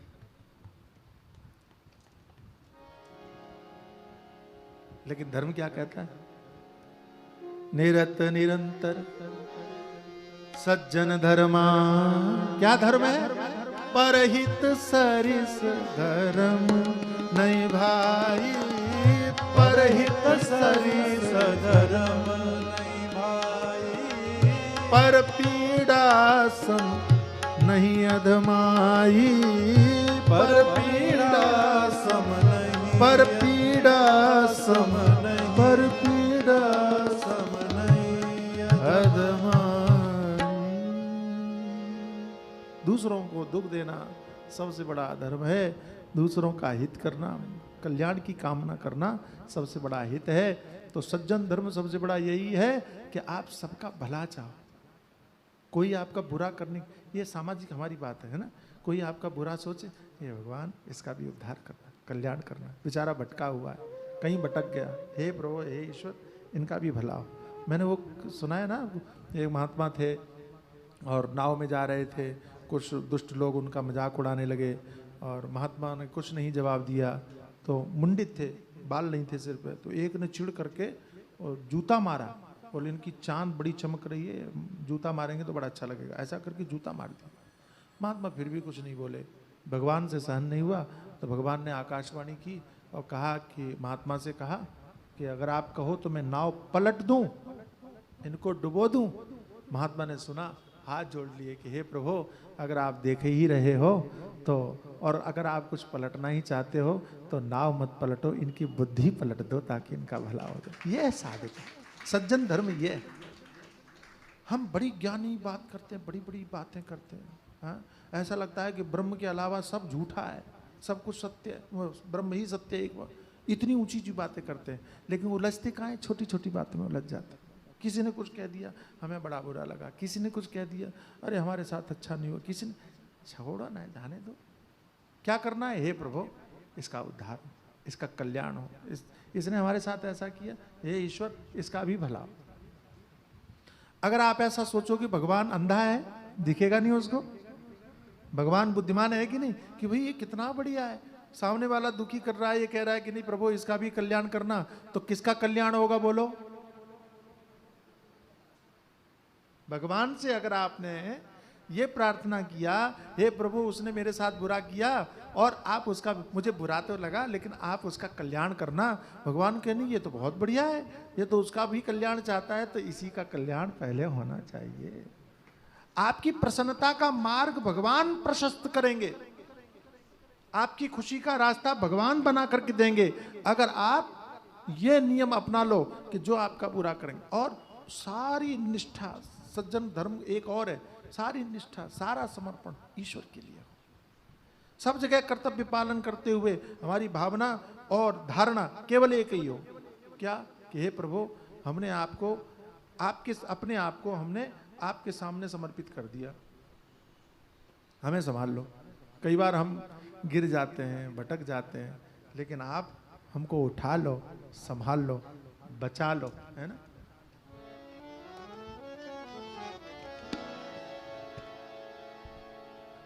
बहुत प्यारा भजन, बहुत प्यारा भजन। प्रभु अपने चरणों,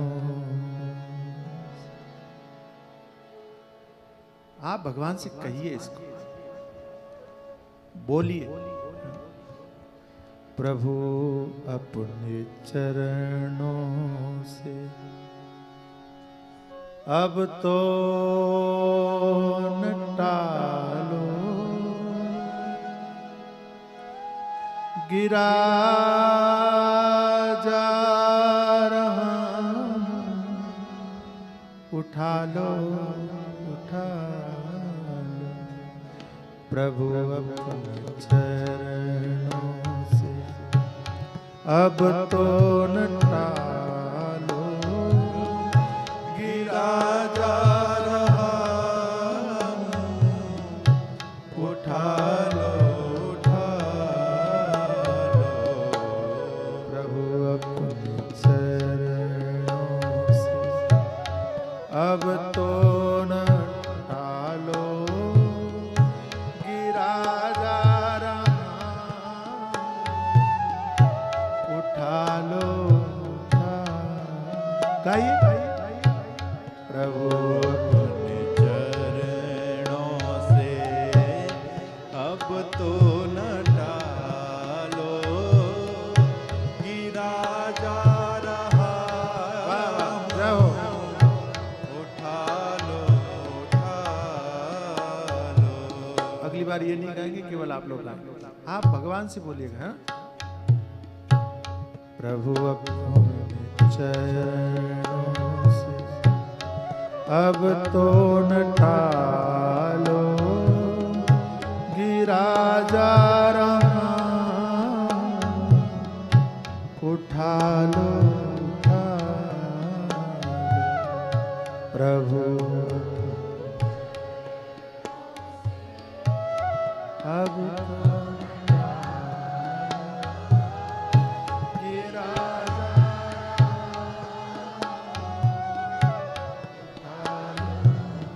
बहुत बढ़िया हे प्रभु अब तो न टालो गिरा जा रहा हूं उठा लो प्रभु अपने चरणों से अब तो न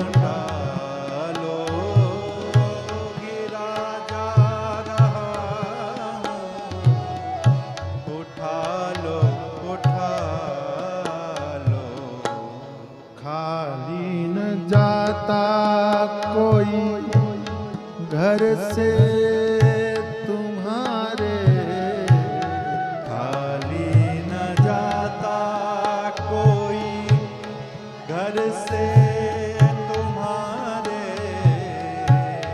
खाली न जाता कोई घर से तुम्हारे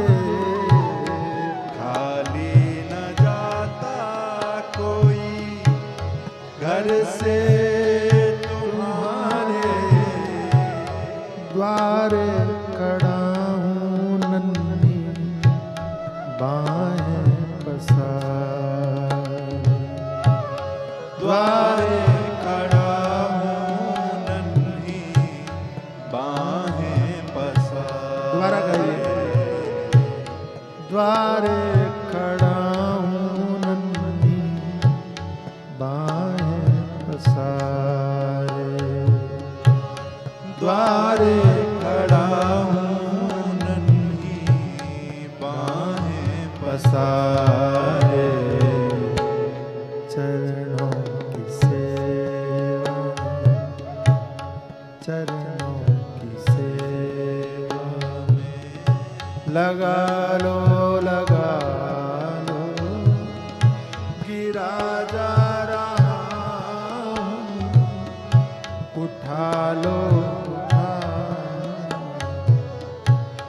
चरणों की सेवा में लगा लो गिरा जा रहा उठा लो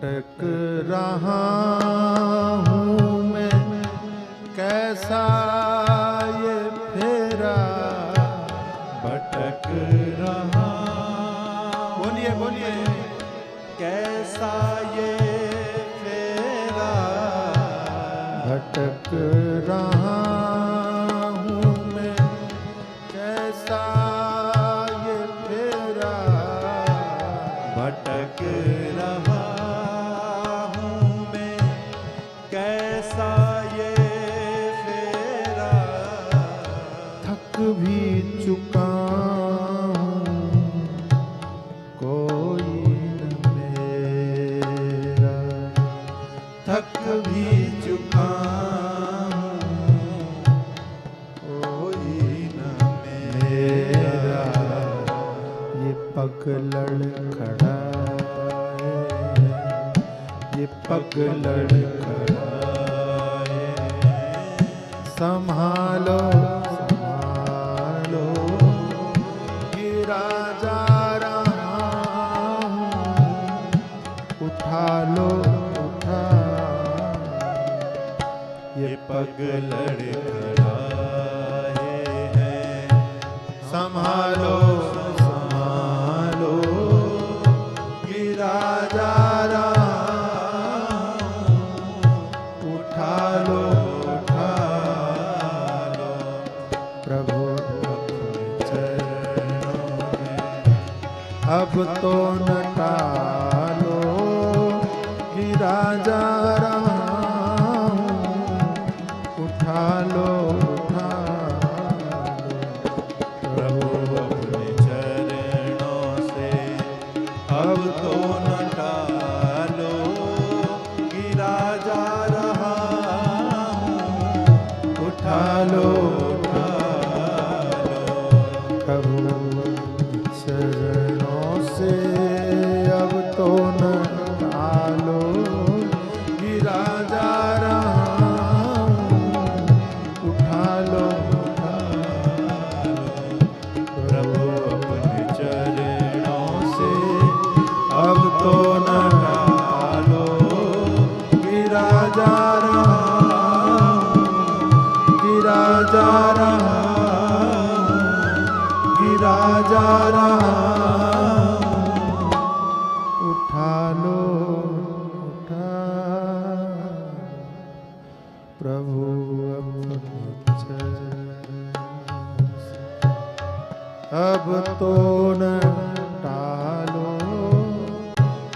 गिरा जा रहा हूँ, उठा लो उठा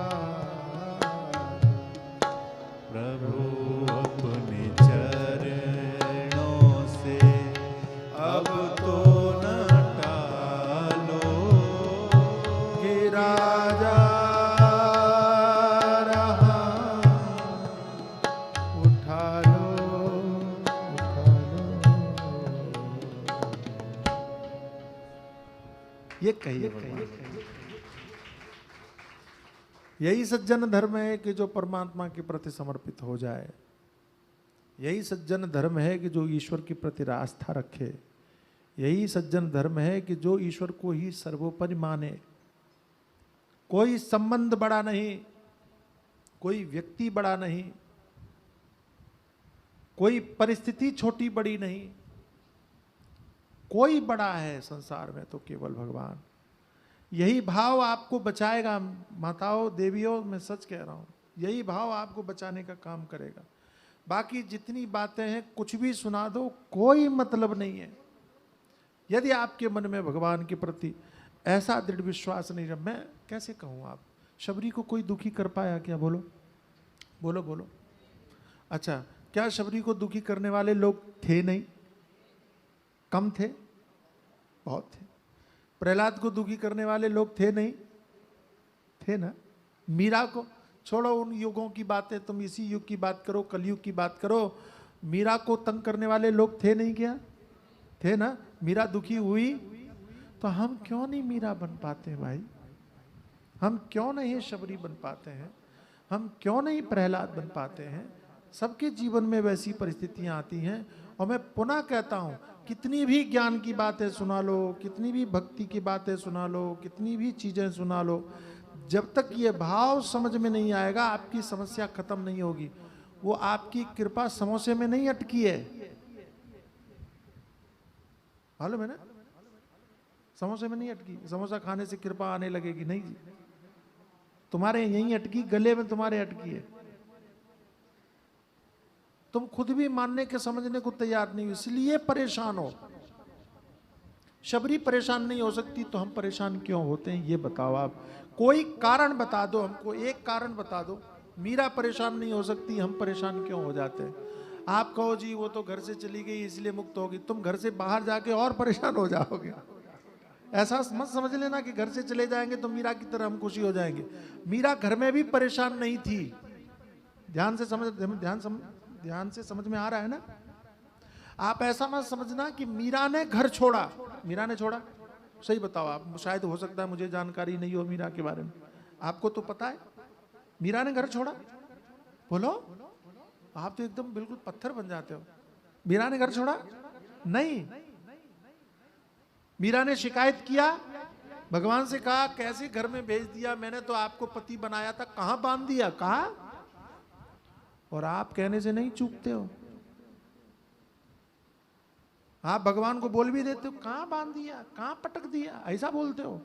ऐसा लगता है कि जैसे आपको स्वर्ग से ही सीधे उतरना था। भगवान से बोलते हो आप, हम तो इतने भगत, पता नहीं कौन बोल रहा था, इतनी पूजा किया, इतना। अरे जाने तो तुम्हारा पूजा पाठ, तुम्हारे पूजा पाठ से भगवान का कुछ बनना बिगड़ना है? कौन सा अहंकार लाद करके घूम रहे हो?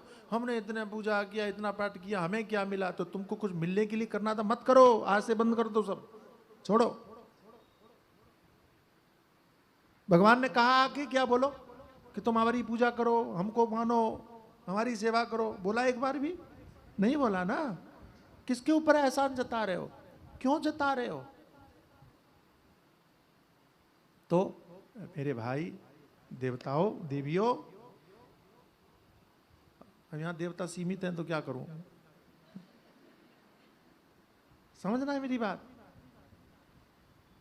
हमें भूल ही गया क्या कह रहा था देवताओं के चक्कर। इतनी सी बात आप याद रख लो कि भगवान की पूजा पाठ आप करो, उससे आपको शांति मिलेगी। एहसान मत जताओ, हमने इतना किया, हमने उतना किया। हाँ, याद आ गया। कौन से भगवान से तुम शिकायत कर रहे हो जिनकी खुद की पत्नी का हरण हो गया? बोलो हुआ कि नहीं? ये कथा कब सुना रहे हैं भक्ति की? जब जानकी जी का हरण हो गया तब ये कथा चल रही है।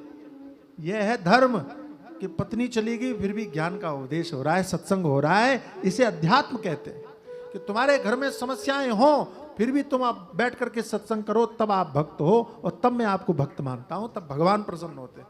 तुम्हारे घर में दुख आया, तुमने भगवान को उठा के फेंक दिया, तुम भक्त हो? कम से कम भगवान को तो देख लो। पिता मर गए, पत्नी का हरण हो गया, खुद का वनवास हो गया, ये भगवान है हमारे, ये भगवान हमारे। और हम कहते हैं आपने हमारा काम नहीं किया भगवान। वही मैंने कहीं सुना, एक भगत गया शीतला मैया की पूजा कर रहा था, पूजा करके माता जी प्रकट हो गई, क्या चाहिए? बोले कार चाहिए। बोले हम खुद गधे पर बैठे।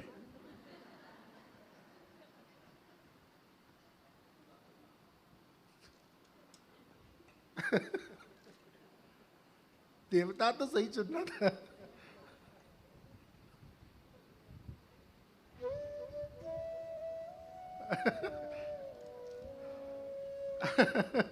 तो क्या सुनाऊं आपको?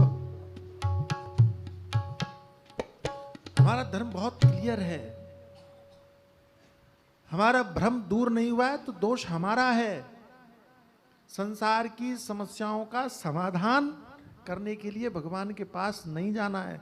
महाराज ये घुटने दर्द, अब घुटने का इलाज करने के लिए भगवान आएंगे? गजब करते हो आप लोग भी, गजब करते हो।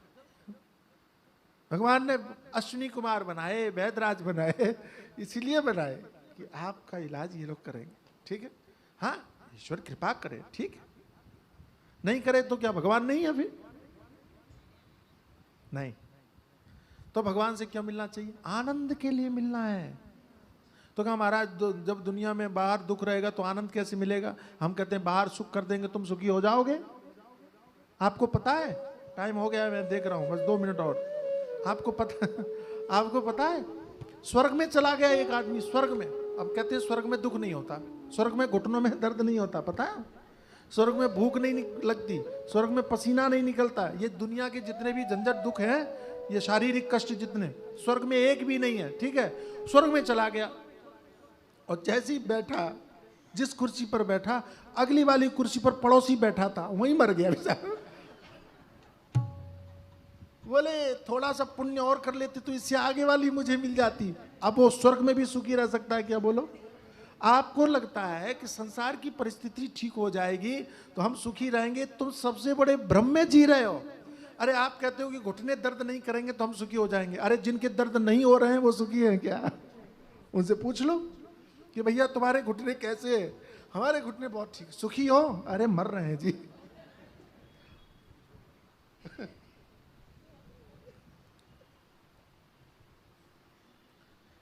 घुटने के ठीक होने से सुखी नहीं रहोगे, लेकिन हम एक गारंटी दे सकते हैं, चाहे आप चाहो तो मुकदमा कर देना मेरे खिलाफ, गारंटी देता हूं। आप अपने आप को भगवान से जोड़ लो, तुम्हारे शरीर का एक अंग नहीं हिले फिर भी तुमको कोई दुखी नहीं कर सकता। ये मैं गारंटी देता हूं, करके देखो। मीरा को जहर पिला के भी कोई दुखी, बोलो, उदाहरण है हमारे पास, उदाहरण है। मीरा जहर पी करके भी नाच रही है, वाह, प्रसन्न है। और संसार में रहने वालों को अमृत भी दे दो, वो रोएंगे ही, हाय रे हम अब तो हम मर भी नहीं सकते, यही रोएंगे।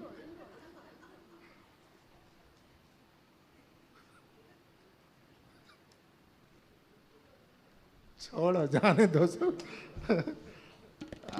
मस्ती से कहा है। भजन सुना है कि कीर्तन सुना है? भजन सुना है। मस्ती तो कल कर लिया भाई, अब दोबारा थोड़ी करेंगे। हाँ? नहीं, थोड़ा देर दूसरा भजन सुना दे, राधे कल करेंगे। हाँ? कौन सा वाला गाए? कीर्तन वो करना है? चलो भाई, कल वाला कीर्तन करना है। तुम लोग बताओ, देविया तुम भी बोलो कुछ, नहीं तो तुम लोग कह दो कि इन्हीं की सुनते हो, हमारी सुनते ही नहीं हो। हमारी बड़ी समस्या है, हम कहां जाएं? चलो बोलो। हाँ? चलो गाओ। राधे राधे, बढ़िया था ना? अच्छा लगता है। और आप लोग गाओगे ना इसको बाद में भी? भैया वो फोन दो दूसरा, मेरे पास लिखा नहीं, भूल जाता हूँ।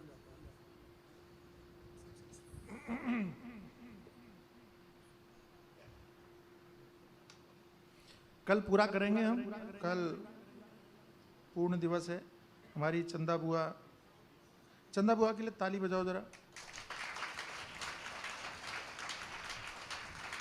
और ताली इसलिए बजवा रहा हूँ कि इन्होंने हमको बुला लिया। सच बता रहा हूँ, आपको देख करके हमें बड़ा अच्छा लग रहा है। बहुत जय हो देवियों, तुम्हारी श्रद्धा को प्रणाम नमन करता हूँ। आप लोग व्यस्ततम समय से समय निकाल करके आए हो। न जाने कितनी मोबाइल की रील छूटी होगी, है ना? बहुत व्यस्ततम समय।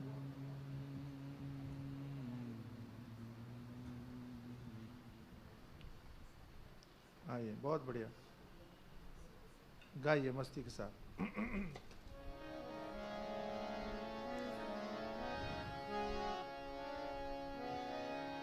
राधे राधे राधे राधे राधा गोविंद भज मन राधा गोविंद। जय जय राधे राधे, बोलो बोलो, राधे राधे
बाधा मिट जाए,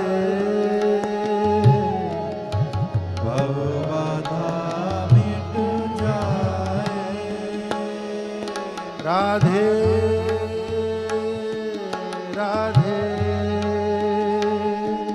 राधे राधे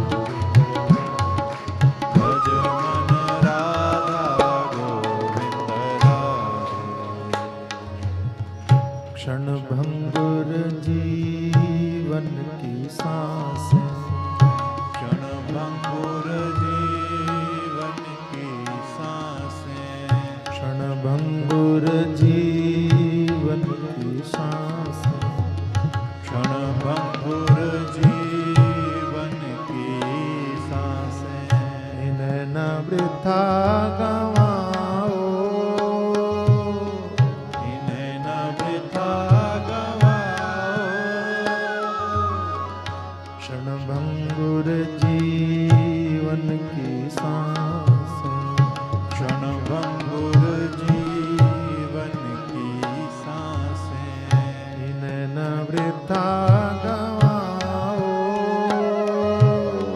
इन्हें न वृथा गवाओ। राधे राधे राधे राधे क्षण भंगुर जीवन की सांसें, क्षण भंगुर जीवन की सांसें, इन्हें न वृथा गवाओ, इन्हें न वृथा गवाओ। राधे राधे राधे राधे राधे राधे राधे राधा भज मन राधा गोविंद राधे राधे राधे राधे राधा गोविंद राधे भज मन राधा गोविंद राधे राधे राधे राधे राधे राधे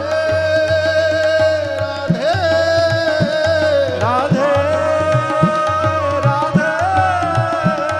राधा गोविंद राधे भज मन राधा गोविंद राधे भज मन राधा गोविंद राधे भज मन राधा गोविंद राधे राधे राधे